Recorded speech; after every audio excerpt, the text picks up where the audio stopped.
ജോലി ചെയ്യുന്നതിന് പ്രായം പ്രശ്നമല്ല എന്ന് തെളിയിക്കുകയാണ് കോട്ടയം കുമരകം സ്വദേശിയായ ജെയിംസ്. താമര പറിച്ച് വിറ്റ് ഉപജീവനം നടത്തുകയാണ് ഈ 86-കാരൻ. കുമരകം റോഡിലൂടെ വാഹനയാത്ര ചെയ്യുമ്പോൾ കണ്ണാടിച്ചില്ലിന് സമീപത്തായി ഒരാൾ താമരത്തണ്ടും കയ്യിൽ പിടിച്ചു നിൽക്കുന്നത് കാണാം. അത് ടൂറിസ്റ്റുകളെ ആകർഷിക്കാനല്ല, താമര പറിച്ചു വിറ്റ് ഉപജീവനം കഴിക്കുകയാണ് ജെയിംസ് എന്ന 86-കാരൻ.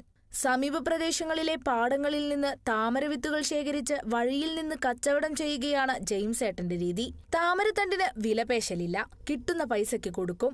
ഈ താമരത്തണ്ട് വാങ്ങാൻ നിരവധി പേരാണ് എത്തുന്നത്. ബാംഗ്ലൂർ, ചെന്നൈ തുടങ്ങിയ സ്ഥലത്തു നിന്നുവരെ ആളുകൾ താമരത്തണ്ട് ജെയിംസ് ഏട്ടന്റെ കയ്യിൽ നിന്ന് വാങ്ങിക്കൊണ്ടുപോയിട്ടുണ്ട്. വർഷങ്ങളായിട്ട് താമര വിൽക്കുന്ന ഈ വഴി വിൽക്കും. ദൂരദേശത്തുള്ളവരും ഇവിടെ ഉള്ളവരും ഒക്കെ വാങ്ങിക്കുന്നുണ്ട്. മണിപ്പാൽ മെഡിക്കൽ കോളേജിൽ വരെ കൊടുത്തിട്ടുണ്ട്, ബാംഗ്ലൂരിലും കൊടുത്തിട്ടുണ്ട്. അങ്ങനെ വില പേശുകയൊന്നുമില്ല. നമ്മൾ ഈ അഴിക്കിനകത്തൊക്കെ ഇറങ്ങുന്നതാണ്.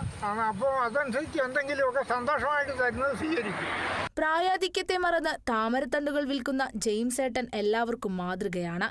ഈ പ്രായത്തിലും അധ്വാനിക്കുന്ന ജെയിംസ് ഏട്ടൻ കുമരകത്തെത്തുന്ന ടൂറിസ്റ്റുകൾക്കും പ്രിയപ്പെട്ടവനാണ്.